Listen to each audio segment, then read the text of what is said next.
Christmas of 1986 was one of the great memories of my childhood, and that's because it was a couple weeks after the 1986 World Series when the Mets defeated the Boston Red Sox, and underneath the Christmas tree, I got a massive haul of New York Mets merchandise and memorabilia, including this autographed baseball. It had every single New York Mets autograph from the World Series, including Sid Fernandez, Roger McDowell, Darryl Strawberry, Jesse Orosco. You can see them all there. There's Keith Hernandez, Gary Carter on the sweet spot. I quickly realized as a kid that this was not real, that these are facsimile autographs and that they are stamped on. But it was no less cool to me then, and I love it and still love it. But when the pandemic came and I found it in a box in my mom's basement, I took it out and looked at it and started reading it and started thinking, boy, it would be nice if I could get these autographs for real. And while it would be tough to get them all on a baseball, I could maybe get them all on 1986 Topps baseball cards, which was something I collected way back in the day as well. And so I actually started looking on eBay and finding some of the less expensive ones and knocking them down pretty quickly. Guys like Ed Lynch and Doug Sisk, number 39, Bruce Burieni, Randy Neiman, Clint Hurdle, former manager, Ron Gardenhire, managed the Twins, Tom Paciorek, Ron Reynolds, Brent Gaff, and Tom Gorman. Now, Tom Gorman, by the way, holds a special place in my heart, and this one was actually hard to get. He doesn't sign a lot, I don't think, and he holds a special place in my heart because he was the starting pitcher at the very first baseball game I ever went to in 1985, and I think June of 1985. It was a sunny Sunday afternoon game. The Mets ended up winning late. I don't think Tom Gorman factored, but and frankly, this could be a picture from that very game. I don't know, but I loved going to that game, and Tom Gorman will always be a part of that memory. So there's that, and I call this a master collection because not only do I have a bunch of the regular players and regular issue cards, but there were sort of special issue cards that came out later, including these. This is Dave Magadan, who came up late in 1986 to spell the veterans, spell Keith Hernandez, frankly, at first base, and played in his rookie season that year. There's Rick Anderson, same kind of thing. Ed Hearn backed up Gary Carter in the summer of 1986 when he got hurt, kept the Mets afloat. There's Kevin Elster, who played in the World Series and was a defensive whiz. And I actually sent this one away to him. You can see he signed it sort of sideways. I don't know why he did that, but I'm still glad to have it. And then there's Lee Mazzilli, who was a former Met great who came back in 1986 when the Mets cut George Foster, and he played a left-handed bench role and was an outfielder that helped the Mets get to what they needed to do. And so I'm glad to have those. And then I'll show you the big haul.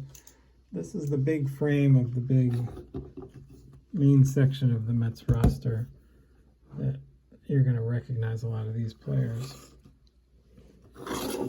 And here we go. You got, there's Rick Aguilera, who was a reliever and starter, played in the World Series and was really good. Danny Heap, outfielder, pinch hitter. Jesse Orosco got the last out of the World Series, striking out Marty Barrett to win.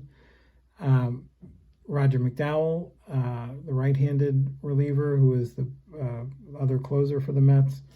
You have Rafael Santana, the shortstop, who was a defensive whiz as well.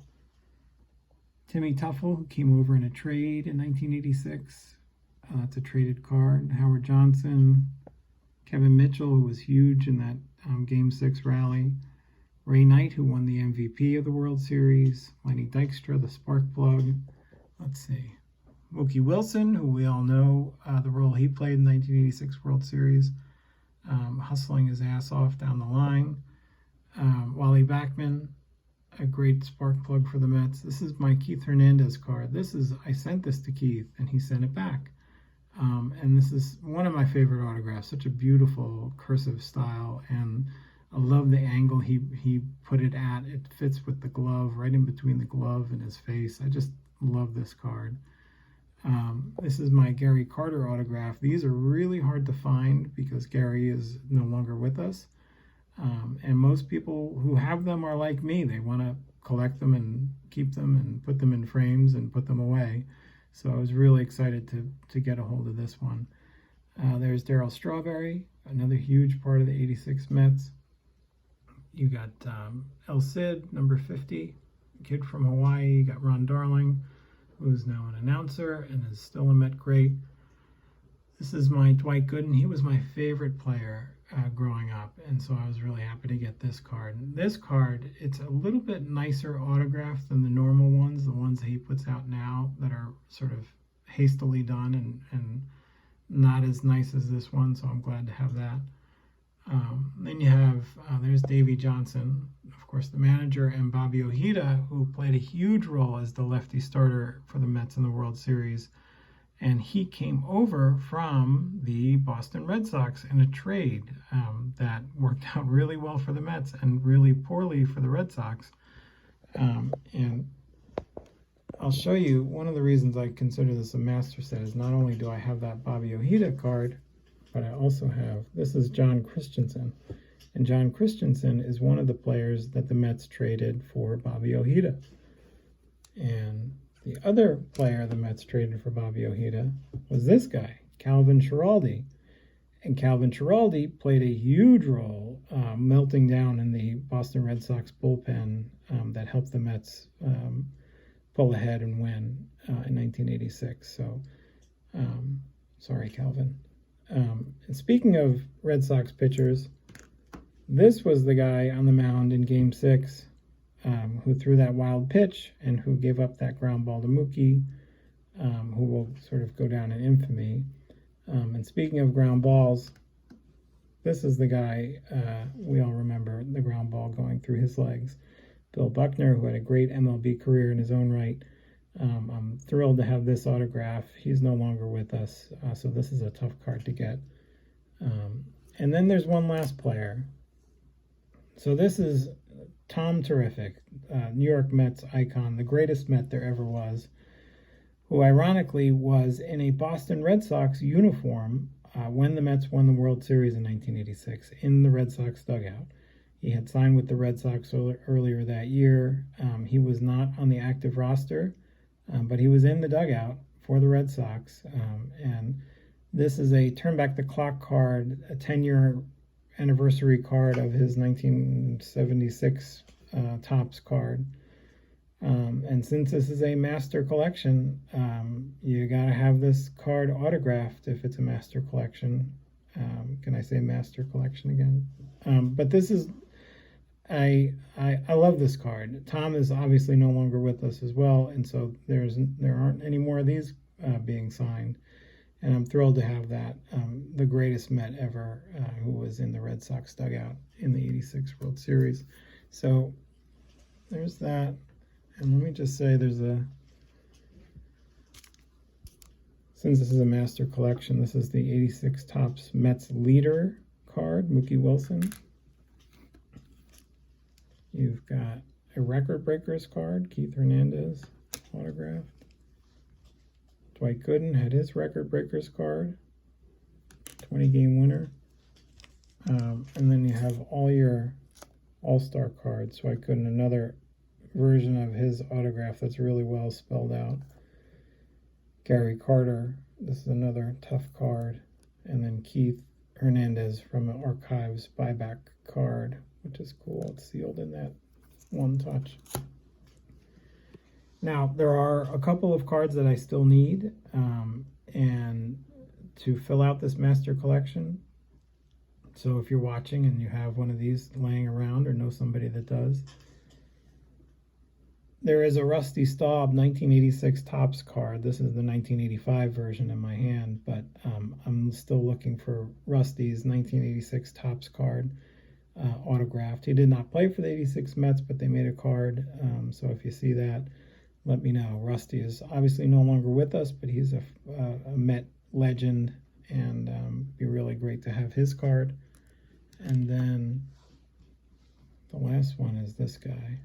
He's tough. Kelvin Chapman was an infielder for the Mets in the early 80s, who also did not really play for the Mets in 86, but they still made this 86 Topps card. And I do not have his autograph. He's still around making wine in California. And one day I might have to go visit him to get this autographed. But until then, I will have to endure the rest of this collection without him. And I'm thrilled that this collection was kicked off by a gift on Christmas Day, 1986. All these autographs